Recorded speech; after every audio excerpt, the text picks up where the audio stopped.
That's enough. Okay. What do I do with this? Now, put more in. We're making glue. So when we decorate the cups, we'll have something to stick it in there and make it stay on. Come here. Just... That's probably enough. What do I do with this? Put it on the table.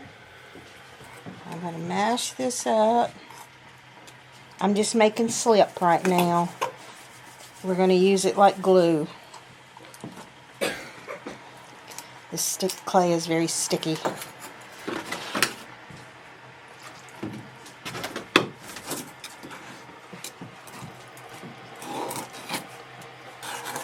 My grandfather used to call this settlings. I don't know why. Looks like you're trying to make pudding. Hey, I make a mean pudding. I'm sure it tastes better too. I don't know, Marty laughs at me, but I've been known to bite the clay if I need tooth marks in it. So. I made a cookie jar one time with the word cookies on it, and I bit one of the O's so it would have a bite out of it. That's awesome.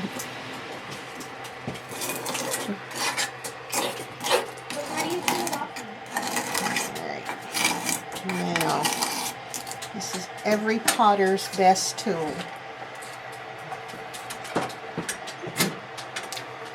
The smoothie maker.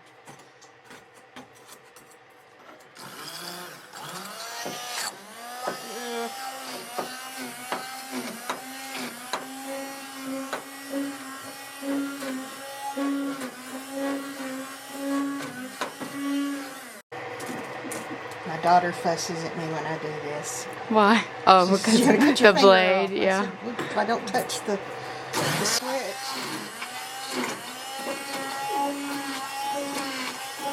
Yeah, I'm like, why? Because I do just stuff like that all the time. She was a very strange child growing up. I had poison control on speed dial so she could call them anytime she wanted to. Oh. My second one, I had poison control on speed dial because that boy would eat anything. I found him chewing on a buckeye one time. Oh my goodness. Fun days.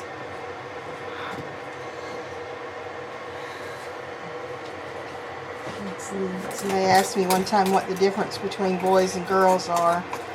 I said girls are more emotional, but boys are harder to keep alive.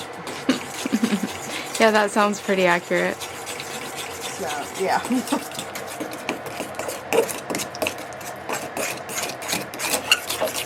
Okay, there's our glue. We will use it to stick a face on a mug.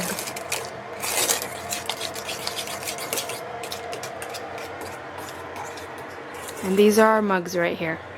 So how long have these been drying? We made those earlier this morning. This morning? So they may be a little soft, but we can work with them.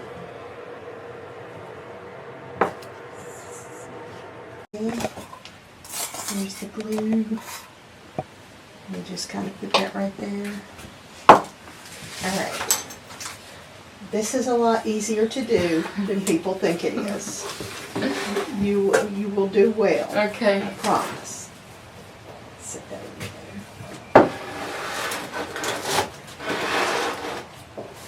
Now, the way we do this is you always got to remember to scratch and lots and lots and lots of glue. Okay. I tell the kids when I have them, you know when the teacher tells you at school, don't use too much glue, okay? We don't do that here. This is the opposite. You use as much glue as you can get on Okay. there. This is just really wet clay. It's the same clay as the cups, so it will adhere. Okay. And it just makes what we put on here stick. Now we can do a there. face, or if you want to do flowers, or whatever you feel like you want to do, Okay. we can do that. Okay. I'm going to put a face on mine. Okay. because that's what I do. is Yeah. Faces. Yeah. So. I like the face idea with a little bit of flower details. Okay. I did a jug one time. It was a face jug. And she had a crown of flowers and grapes. And Yeah. she was, I loved her. Marty didn't like her. Oh. He said she was too busy. So I'm going to probably copy you when it comes to the face. Okay. This is a needle for scratching. These are just shaping tools. Okay.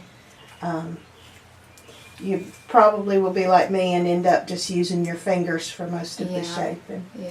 So, I'm going to put my eyes kind of right here. Okay. So I have room for my nose and my mouth. Okay. I start with the eyes because that gives me the dimension that I need. And I'm going to make bulgy eyes. Okay. Because they're easier on a coffee mug. Okay. Just, you know. Yeah. You want to scratch where you're putting it. And then scratch the back of what you're going to adhere. Might be a little too high. Lots of glue. And you want to work it in a little bit so that the slip works into all of the scratches, because air pockets are fatal. So you dip it or I, you use your finger?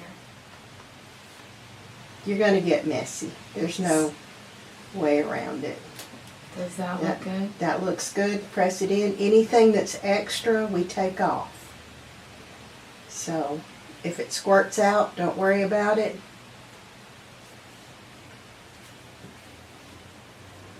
I'm going to make an eyelid for my top. Just shape it however you shape it, and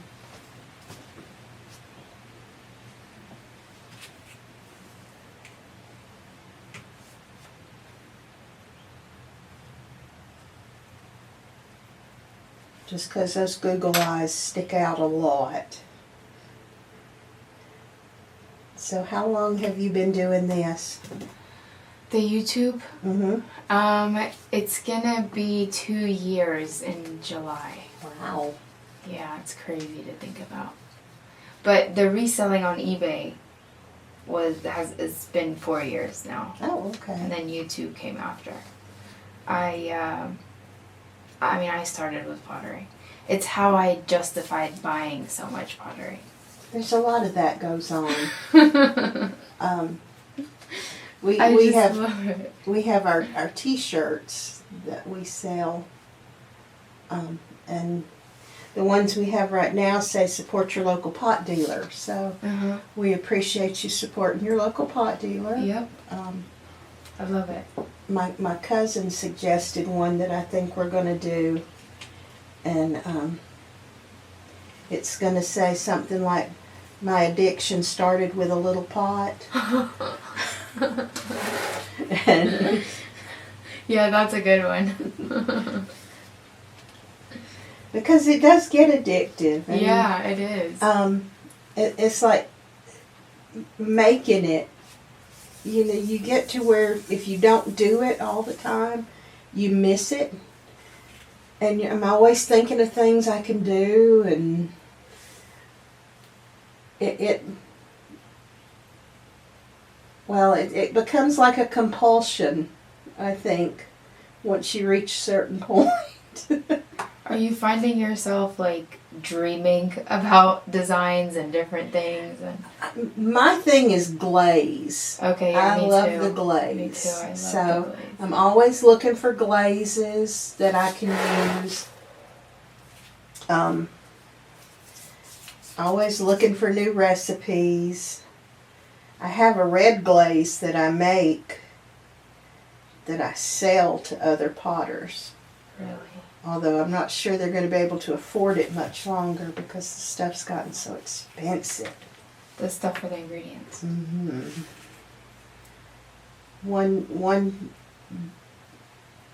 One of the components has gone from $70 for a 50-pound bag to $300 for a 50-pound bag. So I'm That's having crazy. to rework my recipe a little bit, but I think I've got it figured out. So I'm going to start experimenting again. I worked on a red glaze. Oh, let's see. I started working on red glaze 5 years ago. I've had red glaze that comes out blue, red glaze that comes out green, purple, gray.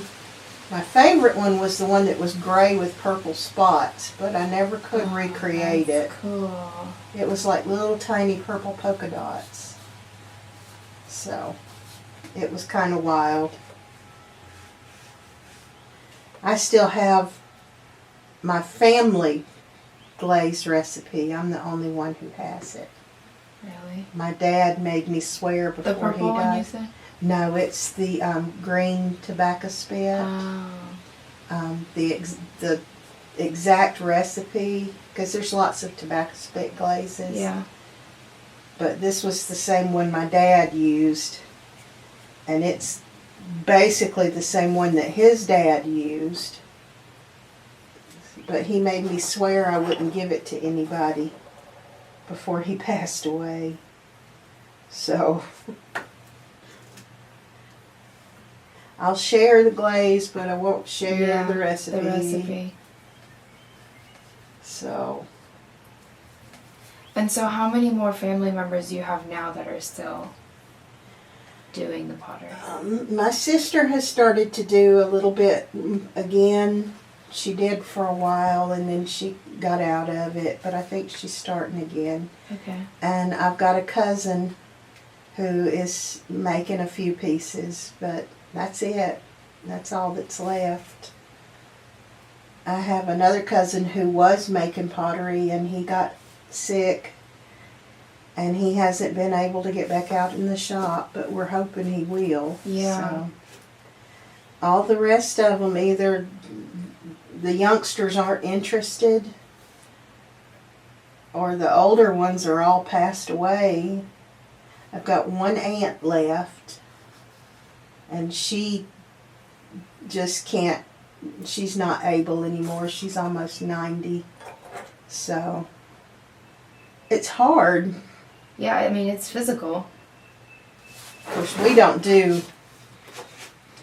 dig our own clay anymore, and we're just too old to do that.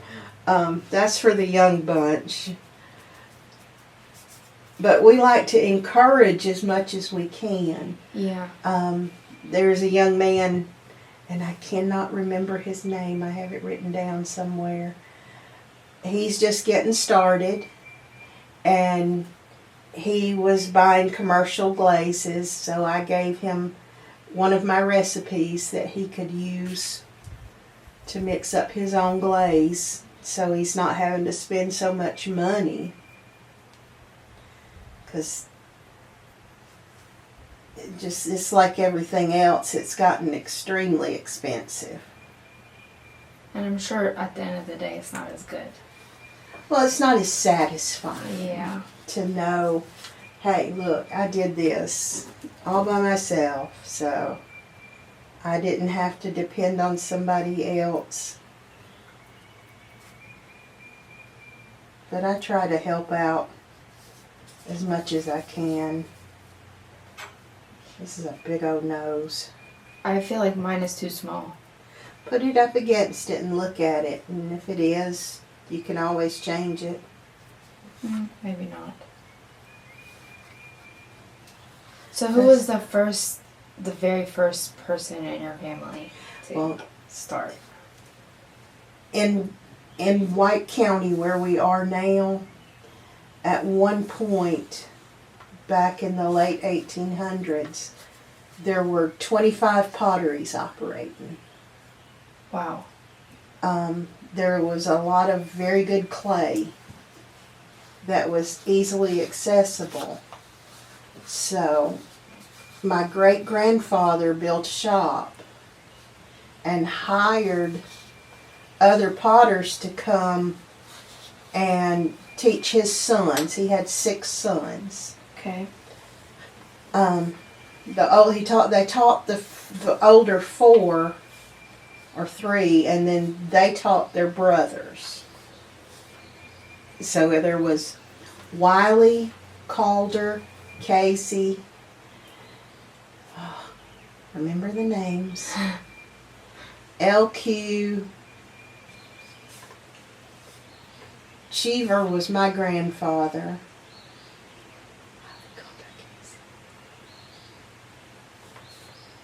Cleater. That's who the 6th one was. So, and they all worked together in the shop.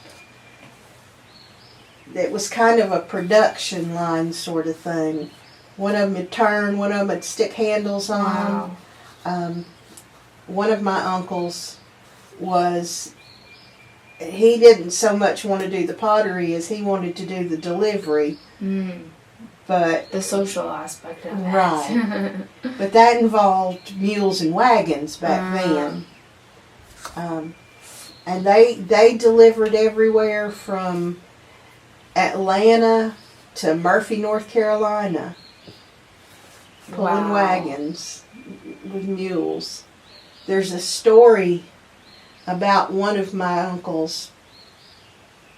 He was going over toward Murphy, and he got to the top of the mountain at the pass, and one of his mules died.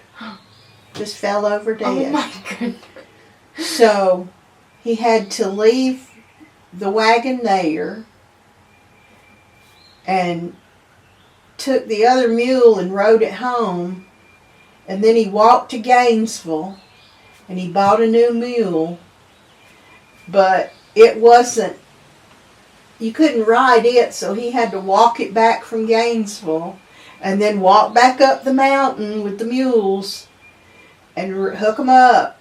And then they had to bury the mule that was dead. Oh my. That's not just like a car battery that you're getting rid of. Right.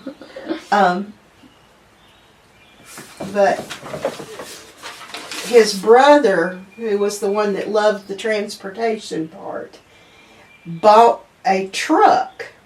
And he always bragged that he bought that truck for $20. Well, he bought that truck for $20 and 1,500 gallons of pottery.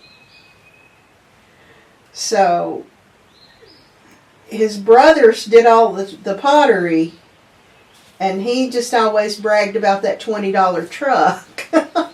Oh my goodness. And my dad would talk about they would go to Dahlonega, and they'd have to the youngsters would have to get out and push the truck up the mountain. So they weren't really any better off. Yeah. How you doing? So now I need to get rid of all that, right? Yeah, just take a brush, just brush it off.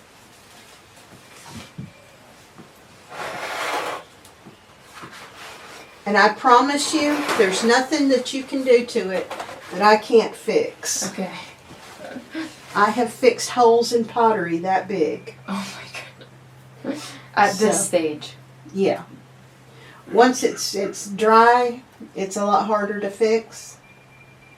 So this is what I've got. I've got my eyelids. Yeah, I like the eyelids. And that's just little flat I feel like I pieces. don't have enough glue here. No, you're good. Okay. Yeah. Now, I don't like to do mouths as much. I was just thinking the same thing. I don't I really like to the do mouth. mustaches. Oh, okay. So, I'm going to take my clay and I'm going to pound it kind of flat.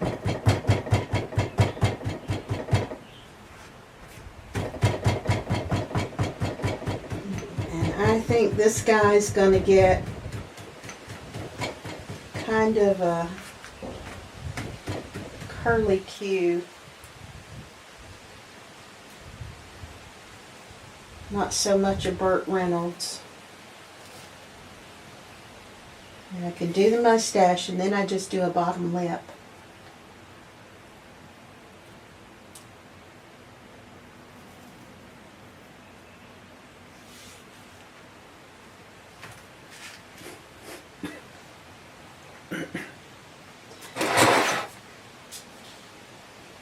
So my cousin wrote a play called Cheever about my grandfather. He was in the late 60s, he was the last real utilitarian potter working in North Georgia. Okay. In a span of 80 years, it went from 100 potters to 1. Wow. My uncle was making pottery and my grandmother was making pottery, but they were doing a lot more decorative. But my grandfather wanted to make stuff that people used because that's what he'd done his whole life. And the Smithsonian came in November of 1967 and filmed a movie about my grandparents. And 2 weeks later, my grandfather died. Wow. So they got him on record, and then he was gone. I mean, I love that that happened before. I'm so glad that they were able to do it, to document that. because that would have just been such a loss. But my uncle carried on making pottery. My dad worked, and then in his 60s, my dad was 50 years old when I was born. Okay. So, he worked his whole life, and then he started doing pottery again. Because they all learned to do pottery. We all played with pottery. But pottery wasn't a big deal. Yeah. Because it was just there. There, yeah. All the time. I'd have friends who would come over and they'd find little pieces of broken pottery laying around and go, look what I found. And we'd be like, okay, That's trash. that's awesome. Yeah. There's a big pile of it right over there. But we have since dug up pits. They called them trash pits. Here? No. Okay. This is my husband's family's home place. Okay. Down on my family's home place, we've dug up trash pits with whole pieces of pottery that were thrown away because the glaze wasn't right. Mm. If the glaze on the inside wasn't right, it wouldn't hold. Yeah. And, He wanted them functional. well, people were putting their food up in it. Yeah. People could die. Yeah. So, it had to be functional. But everybody got so enamored of face jugs. My dad only made 74 face jugs. How did that start, the face jugs? They think that it started with the African slaves. Okay. They, in Edgefield, South Carolina, there was a huge pottery community. And they think that the slaves made them as part of religious rituals. Okay. There's a story that goes around that it was to keep the kids out of the moonshine. Yeah, I've heard that one before. And I think, that's a secondary function. Although I think if a kid was determined, a face jug wasn't going to keep him out of the moonshine. Not some of the kids I've known. But, yeah, they would make the face jugs And somebody said that they were either a blessing or a curse. It could work either way. So, but I think that makes sense, that it was part of a religious rite. Mm-hmm. My grandfather thought face jugs were the most useless things on the earth. And so he only made 12. Wow. And I know that 2 of them were destroyed because somebody's son-in-law thought they were the ugliest things in the world and he threw them away. So there are 10. I never even knew that my grandmother made any face jugs, but one of hers recently sold at auction. I think it went for $30,000. Yeah, I was gonna say, I don't think he would have thought the same thing if... No. No, he probably would have. Really? Yeah, they say he was a stubborn fella. I don't remember him. I was 2 years old when he died. But my older sister remembered him.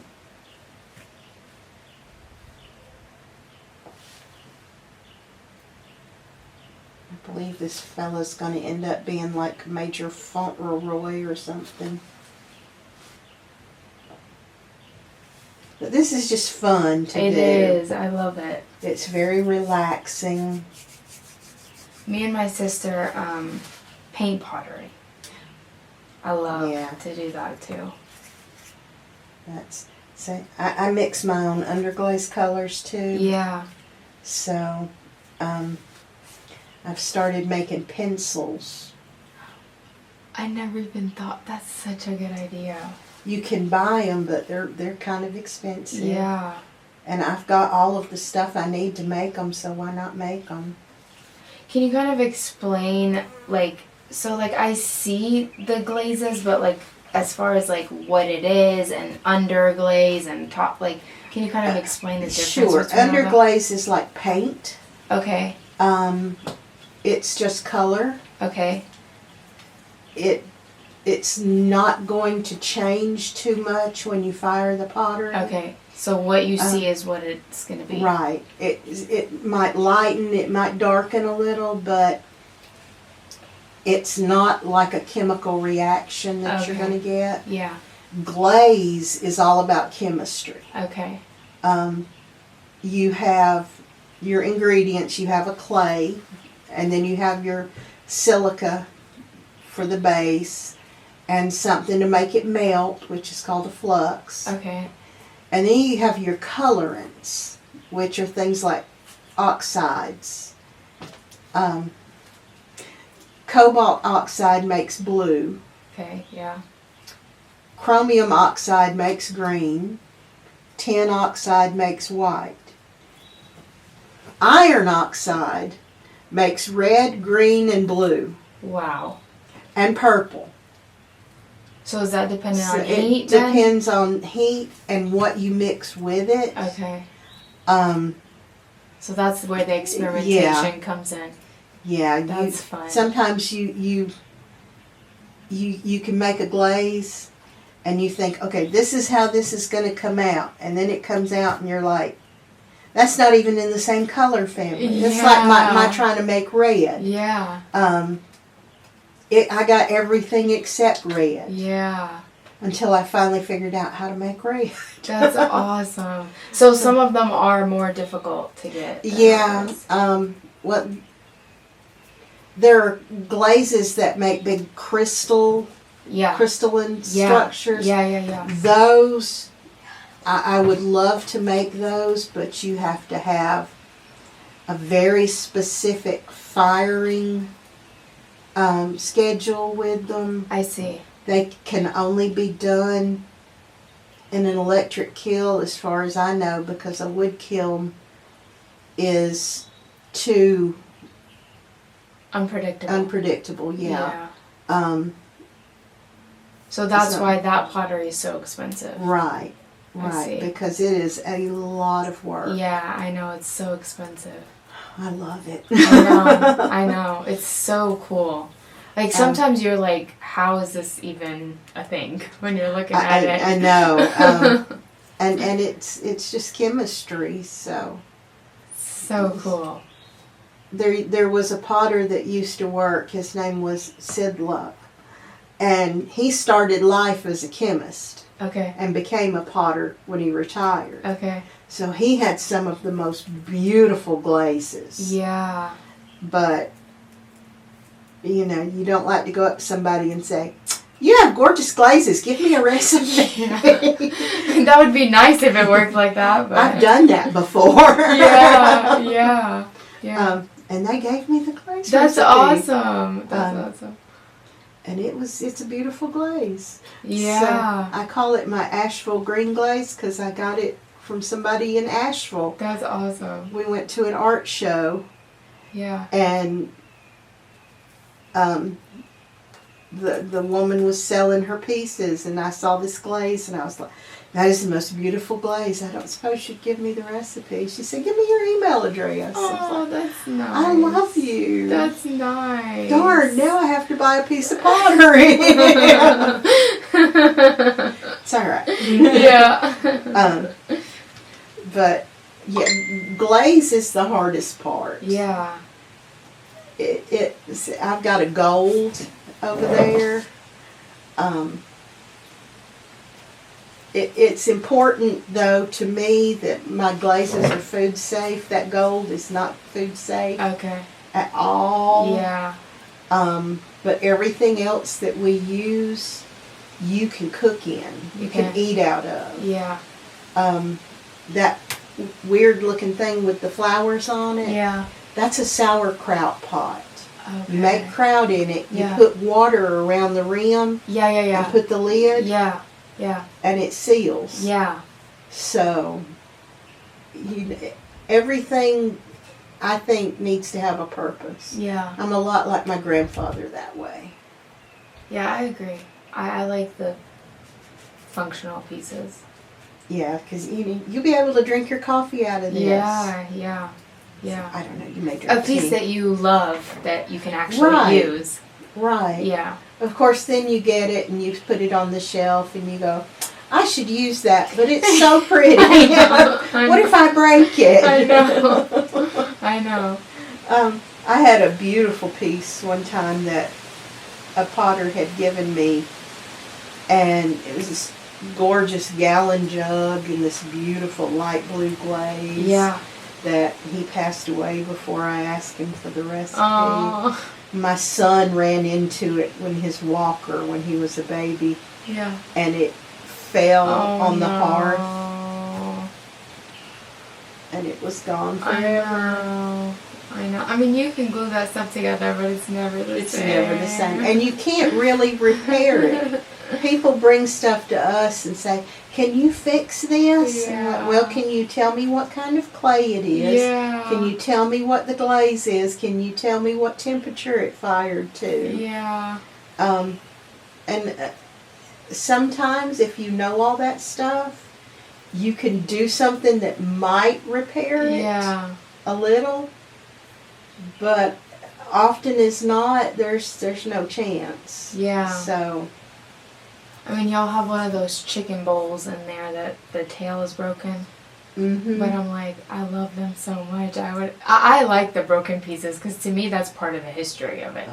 My mother-in-law had pieces in her garden. We'd have things that didn't come out. Yeah. She had a whole garden full of pottery. So, I mean, to me that is better than just letting it sit on in the shelf. or throwing in the trash altogether. You know? Yeah.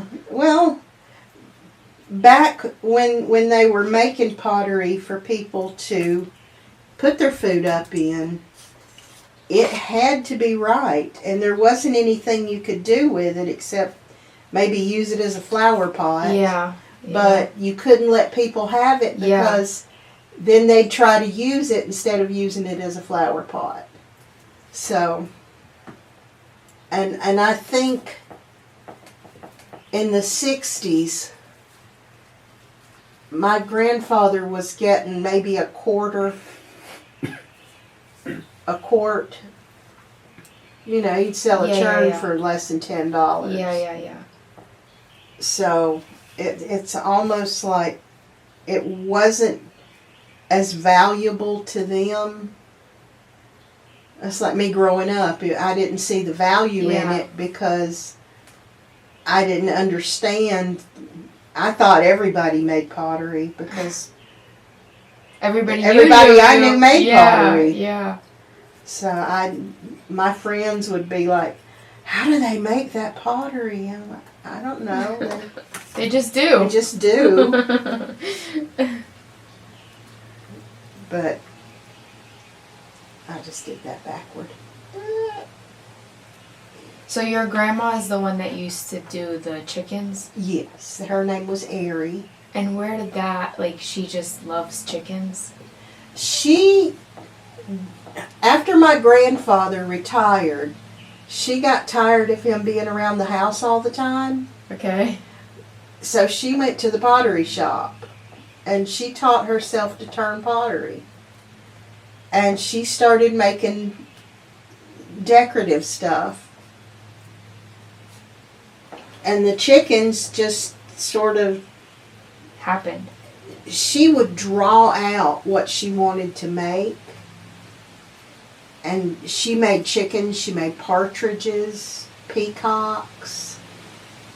And she made these beautiful tall vases. Yeah. And would apply a peacock to them. Wow. They were only about that big around. And the peacock would go all the way around. Wow.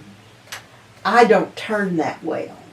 Okay. So I can turn, but I don't turn that well. So the decoration is more your thing. Yeah, I like to do the decoration. Well, you have the creativity from your paintings too. Oh, those goofy little things. I love them. I tell you, that hedgehog brings me so much joy just sitting on my desk. I'm so glad. He's just so cheerful. I like having them be so colorful. Yeah.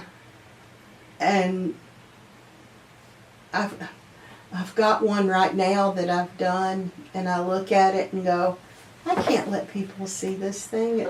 It's big. Oh, okay. There's 4 roosters on it, standing together. It's a family portrait, and I call it "I've Got to Be Adopted," because you know how families are. So I may run in there and see if I can pull it out of the closet so you can see it.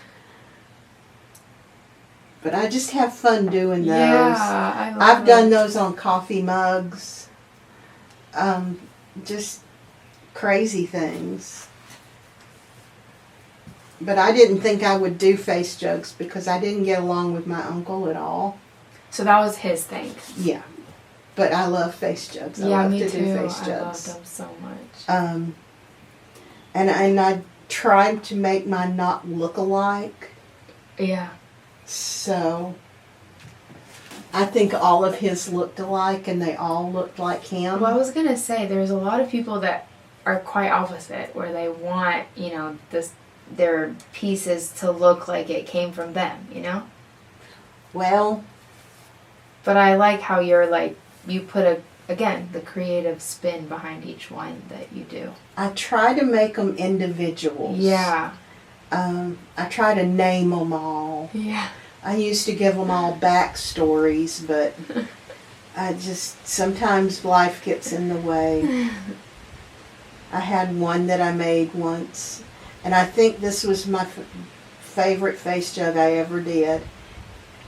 It was an experimental glaze, too. It was a glaze that was so blue it was almost black.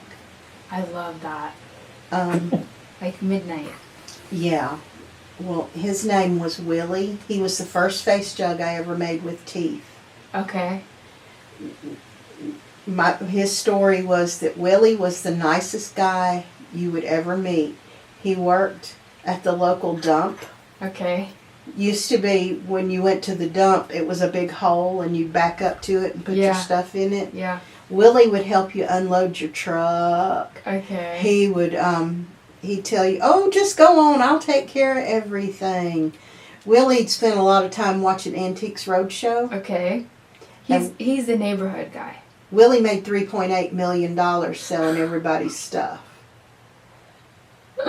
That was Willie's story. That's awesome.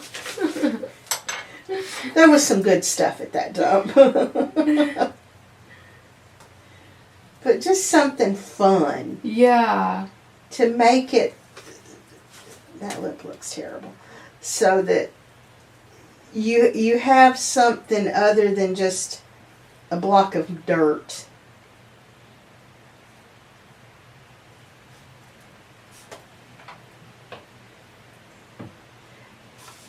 And you get to be creative and come up with new stuff all the time. There, that's better. There we go. There's my fella. I think I'm going to call him Major Tom, because he looks like a... That is awesome. So. That's an epic mustache. I find the best tools are stuff that's unexpected. Yeah. I saw you doing that. That's just a comb. I got it in a box of stuff at a yard sale. We work with a lot of kids. Yeah. We had one young man who was, he was autistic, awesome kid, smart as a whip, very, very creative. He wanted me to tell him what every tool was for specifically. And I would tell him what I used it for or what I thought it was used for. And finally one day I looked at him and I said, Jeremiah, I bought most of these in a box at an estate sale and I don't know what they're used for. All I can tell you is this is what I do with it. Yeah. My grandmother had a sharpened stick that she used. So, just crazy stuff. Screwdrivers. Screwdrivers are awesome. I have a vegetable peeler that I use. Tweezers are good for putting teeth in, but we're not doing teeth today. So anything I can help you with on there? Just keep working. I'm trying to just like slap a flower on, but I think I smoothed it out too much. Well, take a tool and unsmooth it. Yeah. That's the easiest way to do it. My guy's not the flower type. Yeah. He needs a cigar. Is what he needs. I don't think I got room. I know. I think he's going to have to stand like he is. But we have people come in all the time, and they'll make their pottery. They'll come in, and the first thing they say is, I'm not very creative. And I tell them, you're more creative than you think you are. Yep. I've only ever had one person prove to me that they were not creative. Oh, you gotta tell me that story. We had a grandmother, a mother, and a daughter come in. Okay. They were 80, 60, and 40. Okay.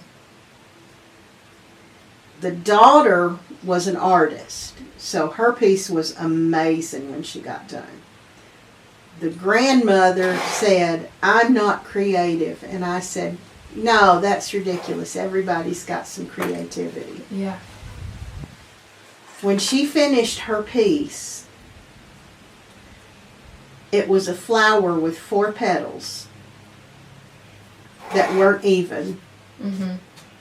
And it looked kind of like a kid had taken a daisy and played She Loves Me Not. Yeah.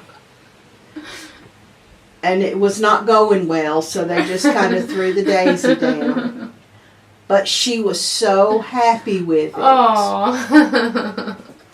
that it still makes me smile to think about how pleased she was. And I said, that's the only person that proved to me that they weren't that creative. Yeah. But she was creative enough Yeah. that she got that piece made. And at least she was happy with it. And she was happy with it. Now the granddaughter's piece was amazing. She did a face jug, and it had all kinds of stuff going on. That's awesome. So she had a good, but they How did all you had a do good this time. in the eye? Oh, okay. You just stuck it in the middle? Mm-hmm. That's a paintbrush that fell apart.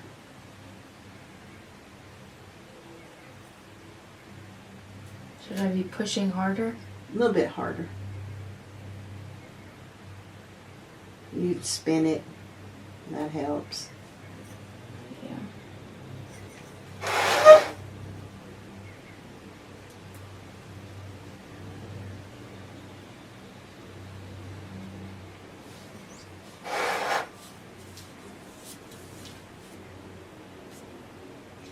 So you guys do like a by mouth, or people make appointments, or how can people come and? Well, if you look for us on Facebook, it's called the Old Adams Store and Pottery Company. Okay. We had a shop that had originally been my husband's great-grandfather's grocery store. Okay. But we decided to move back down here to the house so you could just walk outside Yeah. and work. You just send me a message, say, hey, I want to make some pottery, and we'll set it up. Our turning lessons, where you come week after week, every 2 weeks, once a month, however you want to do it, we do as a one-on-one. Okay. We never have a classroom full of people. You don't have to figure out any of it by yourself. Yeah. We're right there with you every step of the way. Or if you want to just come and make something like this, we do that. Okay. You can do anything from a piece this big to a piece this big. We've worked with kids as young as 3 years old. Wow. She made a jack-o'-lantern. It was amazing. Turn a little pumpkin, and she took like a little stick and just kept poking holes in it. This was not your average 3-year-old, by the way. Okay. Everywhere had holes in it. She got finished, and she said, I'm done. And I said, okay, tell me about it. Because you never ask a kid, what is it? Yeah. Yeah. She said,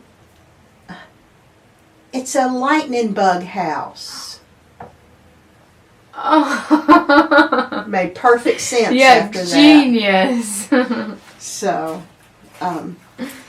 she and her 4 sisters would come. They were homeschooled, and they would come and do their art with us. So they came for a long time. And then the pandemic hit, and then everything went to Yeah. pot. Yeah. To pot. Well, and that's all I've got to say about that. Yeah. We've worked with kids as part of their therapy. So So the parents are finding you on Facebook? well, it's For usually that? people we know. Okay. We have some folks that we know that take in foster kids, Okay, yeah. and they have their foster kids. They would come and make pottery. They got good at it too. I know. I can't imagine how much that helps in so many different ways. It's and Marty's so nurturing with these kids. We've got a little girl right now who, bless her, she's got 7 brothers by 3 different stepmothers, and her father's not really in her life. very much. So she comes here and gets a dose of grandparenting. Yeah. So As the last time she was in, she made her pottery, and we said, okay, now what do you want to do? And she said, I want to go fishing. Oh. So Marty took her fishing down to the creek. And then she saw the bear and she got scared. Oh. He's a good grandpa. Right now, he's taking his meds. He's asleep grandpa. Sleepy grandpa. But, you just contact me. We'll set up a time for you to come in. See if you like it, if you want to do it. We have one student who's from Birmingham, Alabama. She would come every few weeks, and she learned to make pottery, and she's doing shows now. She's That's got her own awesome. students. Oh my gosh, that's so cool. Yeah, I want people to know how to. Is it still rolling? Okay. You need to turn it the other way. Huh? You need to turn your thing the other way. Yeah. I mean, you can definitely tell the professional who finished quicker. Well, I've been doing this for a I minute. know.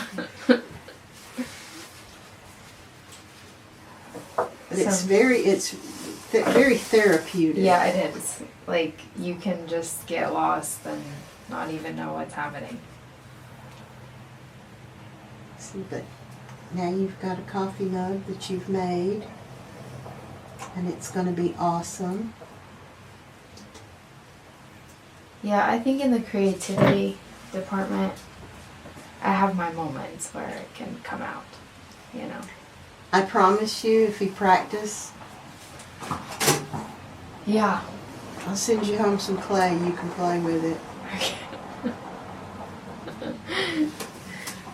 You'll have fun. So your favorite part of the process is the glazing. Yes. Well, my favorite part of the process is opening the lid to the kiln and seeing how it came out, Yeah. and either being horrified I was just gonna say, there's Satisfied. no stress in that.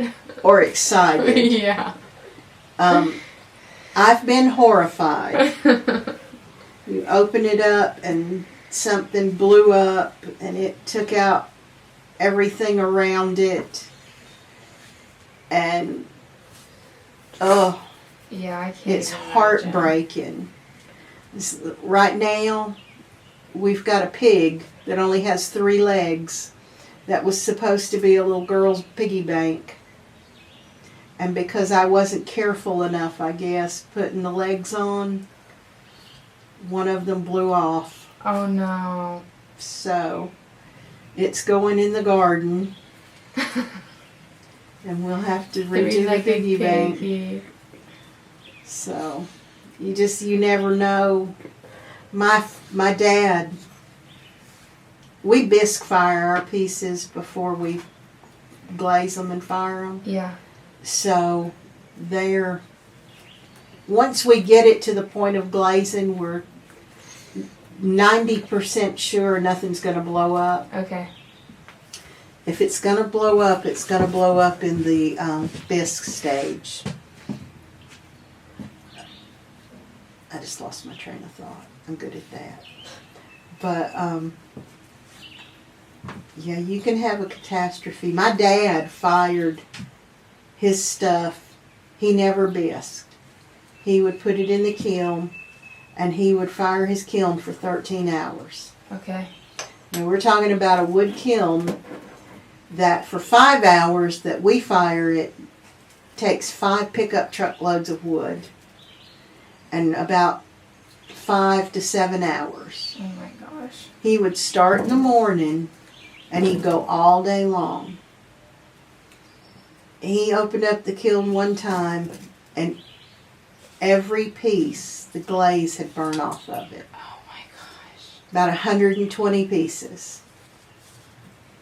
After all that time. He sold every piece of it. I'm sure. Just because of whose name was on it. But it just, you could always tell how a firing had gone, because if he was grumpy, you didn't bother him, because it didn't come out good. Yeah. He was very seldom that way. If he was just calm, it came out okay. But sometimes he'd do this little dance. Oh, so that's spectacular. Yeah. And when you got the stuff out, it was absolutely magnificent. Yeah. But it was so funny because as soon as he finished firing, he knew which way it was going to go. Yeah. Except that one time where all the glaze burned off of it. He wasn't expecting that. So it just like didn't come out glazed. Right. The glaze was gone. That's crazy. The clay was beautiful, but all of the glaze disappeared.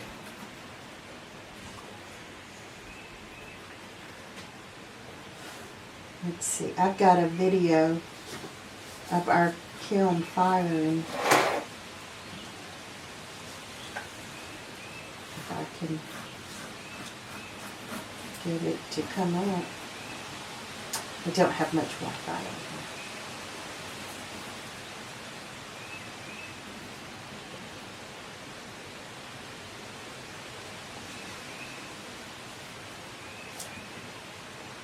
It's a daunting process to have to do the firing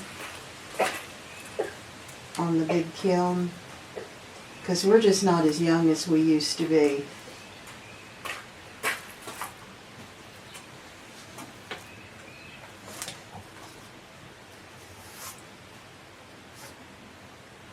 It is intense, it's hot, you're having to work fast, throwing wood. Yeah, I did not expect it to be like that. I mean, the flames are, if you fire at night, you can see the flames 20, 30 feet up. Yeah. There is a lot of fire going on in there. And it's constant for hours. Yeah. You've got to have good wood. It's got to be really dry. It's got to be either pine or poplar. Okay. Because you don't want the ashes. The pine and poplar burns really fast, and it doesn't make a lot of ashes. Oak makes a lot of ash. Okay. But that means that you can't get more wood in. Yeah. So you've got to throw the wood just every few minutes. You open up the kiln and it singe all the hair off your arms. Yeah, it's because it's getting up to 2,200 degrees. I have a thing where I tell all the boyfriends in the family, our family owns a crematorium. So I had one of them tell me one time, cremation doesn't destroy the teeth. I said, I put your teeth in a face gel. Nobody'd ever ask any questions.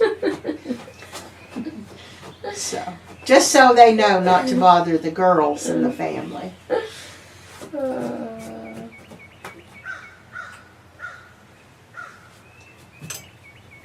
I think this is the last petal. Okay. So now you'll be able to drink out of your coffee cup. Every morning we'll put handles on it.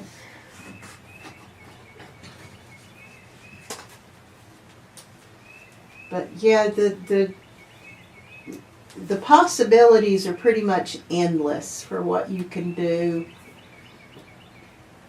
A really good potter can turn things that just defy gravity. I've seen them turn these pieces that you think that can't stand up. Yeah. But it does. So that's crazy. I'm sure having the piece is different than actually seeing it born. Right. Yeah. some of my favorite potters, they're the ones that make the crude stuff, but then some of my other favorites are the ones that make the intricate, Delicate. beautiful carved. Yeah. Rodney Leftwich is an amazing potter, and his art is just so beautiful. He What's that name? Rodney Leftwich. Left. He's from North Carolina. Okay. His carvings and incised pieces are just so beautiful. Oh, I love them. Yeah. But my favorite potter, her name was Lynn Craven. Okay. She I know did Craven. folksy That stuff. sounds, yeah, Craven, yeah. She was probably the best female potter that's ever turned. Her work was so Lynn? creative. Lynn, L-I-N. Okay, it wasn't Lynn, it was something with a B that I had before. Berlin. No, that's Berlin Craig. Or is it Bob Craven? Yeah, or Bill? Bobby Joe. Yeah, Bob Craven. There's I've had a couple of several his of them. pieces. But she didn't turn things that other people turned. Okay. She did possums and vultures and Okay. little fellas riding alligators. Yeah. And, I like the folk art stuff, like you yeah. I've got two of her pieces. One of them my mother gave me before she passed away. It is a statue of my father.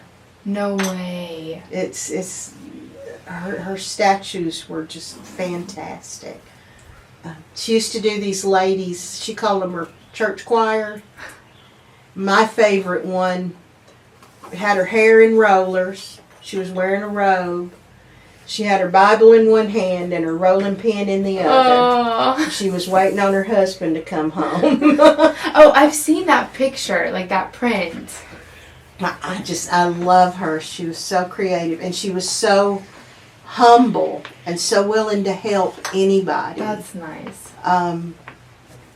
One of our friends had an automobile accident at 16, and pottery was kind of her Healer. Yeah. Of course she's an 8th generation potter now, but Wow. Lynn taught her how to do everything she knew how to do. So I wish I had the foresight to go to Lynn and say, teach me. Yeah. But she made bobblehead pottery. These wonderful pieces, cows and possums and sheep. And she would fix it so that their heads would nod. That's crazy. Just so creative. Ring jugs that were just huge and elaborate. She made a still. Had a fella sitting at the still with his jug in his hand and his little gal. Oh, I love it. I feel like the eyes need something though, like eyelashes or something. Well, you want to do eyebrows? Sure. Just You're gonna have however. to teach me how to do eyebrows. Just take your clay, kind of roll it, flatten it, shape it how you want it if you need to cut it.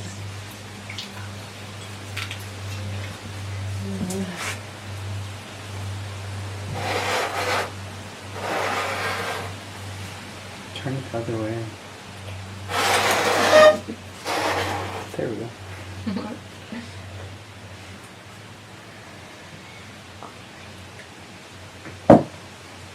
Come talk to Mom.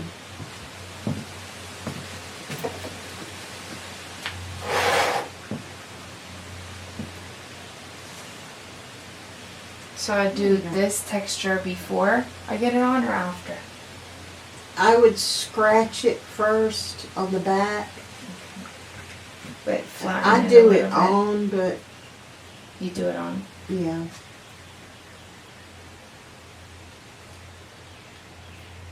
Okay, so scratch it.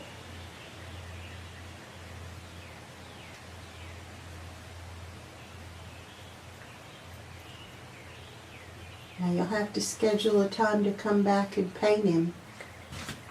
And then I could ship him to you, or you can come pick him up. Okay. However you want to do it.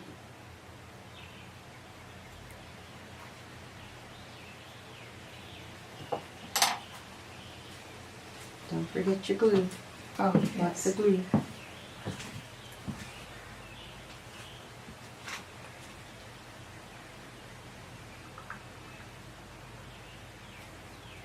I can remember growing up, people stopping looking for pottery.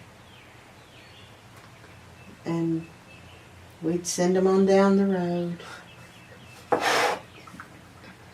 But my uncle was a notorious grouch.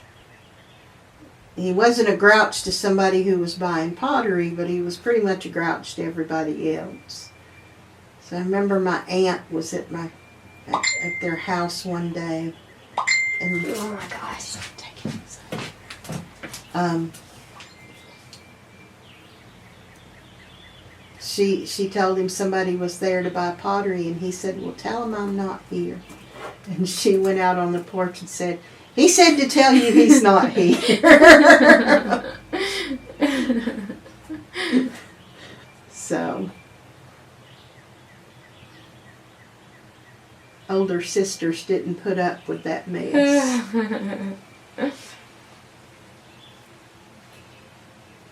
But yeah, my dad and all three of his brothers made pottery. And the youngest sister made pottery. That was Ruby. She did chickens. Her chickens are awesome.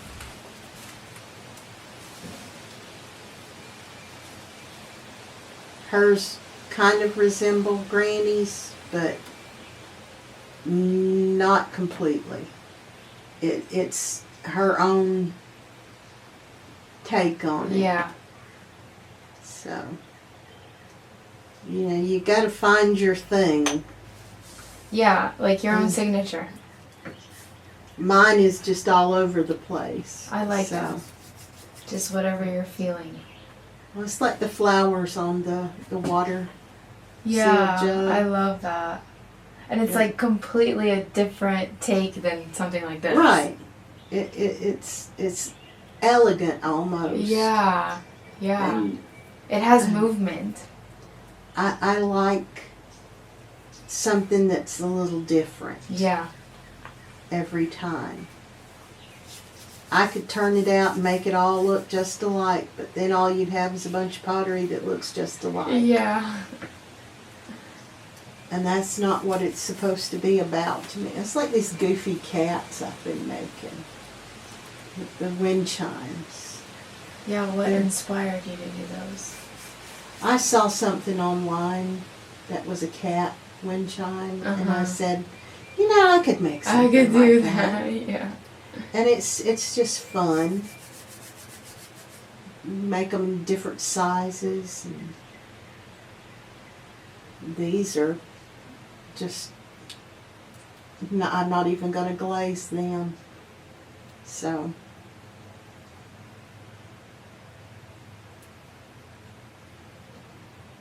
They're just something fun to do. Yeah. Pollen's getting to me. It's a beautiful day today, though. Yeah, not too hot. I like when it's not too hot. I am not a fan of hot. Me neither. I remember the day that the folk art when I first met you was so hot that day. It was so hot. We went home early that day.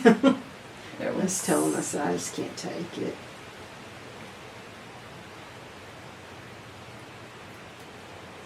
But I enjoy doing the shows, getting to see people. Yeah. Getting to see the other craftspeople.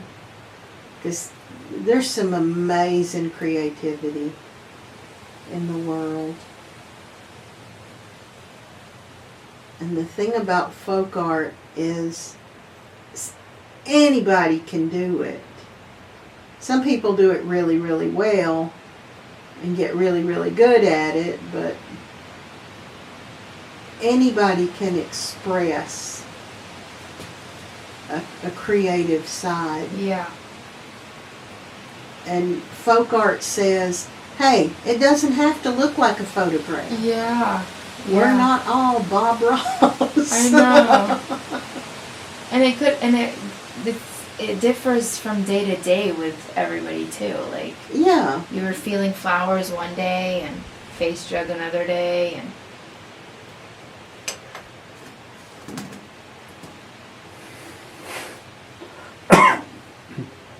And it's just fun. And it gets you back to a more primitive feeling.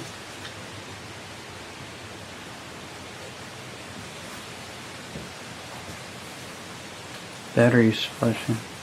Sorry about that. How did Marty get into pottery? He married me. We lived next door to my parents when we were first married, and my dad had his shop, and Marty would go out, and he'd tinker. My dad was not a good teacher. When my dad was teaching me to drive, the last lesson I got with him before I started doing it on my own, we were going up the road. He was yelling at me that I was going too fast. I was being passed by a dump truck that had a load of gravel on it. I was going 20, but I was going too fast. So that was the last time that happened. And Marty would just go out and he'd try to do, and my daddy's way of telling you were doing it wrong was to look at you and go, and just turn around and walk off, and you knew it was time to start over. But, much texture. can you do it so I have a little piece of you in it? But he eventually figured it out, and he got really good at it. Marty is an excellent potter, and he's an excellent teacher. Yeah, so patient. It makes the person feel very comfortable. He's mechanically inclined, and I am not. He thinks about the process, and I think about the finished product. Mm-hmm. I see what I want, and I work to that, and I don't think about, well, this is the step that I need to do for this, and this is the step that I need to do. Yeah. And he's just so much better at teaching Yeah. that I said, okay, you teach that, and I'll teach this. Oh. And I always tell everybody, I say, you need to stick to your strengths. Yeah. This is my strength, that's his. Yeah. Together we make a good team. Yeah, for sure. So. That's awesome. We're coming up on our 40th year together Wow. this summer. That's so special. So, we said we've been married 40 years to the same man. What a blessing. It is a blessing. It is. It gives you a good sense of security. Yeah. I think you did an excellent job. Oh, thank you. I think you're going to enjoy it. We'll put a handle. You want a handle to the side or to the back? To the side, I think. Okay. Which hand?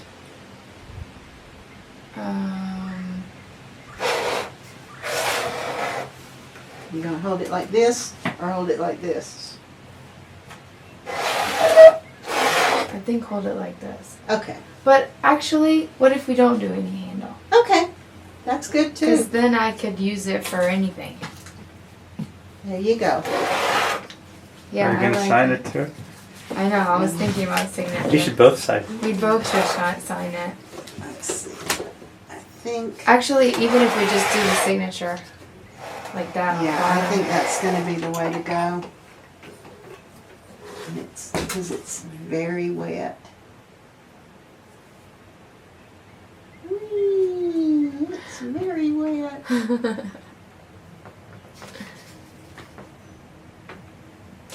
I just signed Mary Meaders. That's perfect.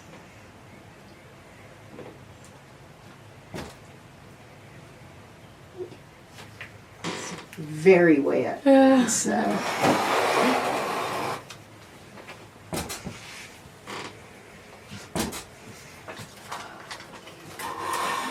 Is it gonna fall if I tilt it like that? No. If it does, I'll catch it. Okay.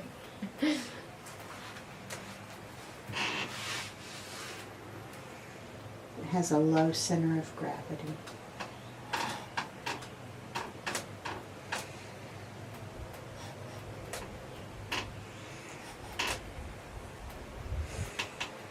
And now you are initiated into the world of potters. Dream come true. You're welcome to come back anytime.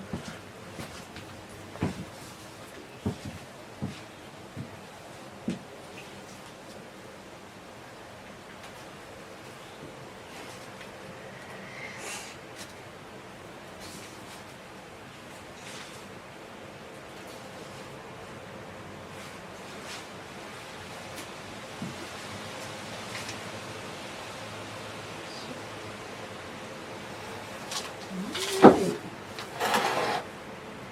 Now we'll let it dry for a couple of weeks. Things dry slower in the summertime. So, Is that because of humidity? yeah. That's interesting. You would think hotter weather would make it. No. Because especially in Georgia with the moisture in the air. Oh, yeah. That's fine. Can we get a picture? Sure. With our pieces?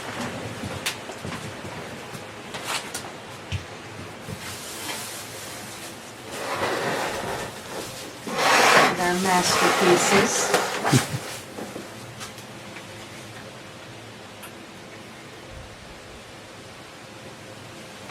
This Okay. is so cool.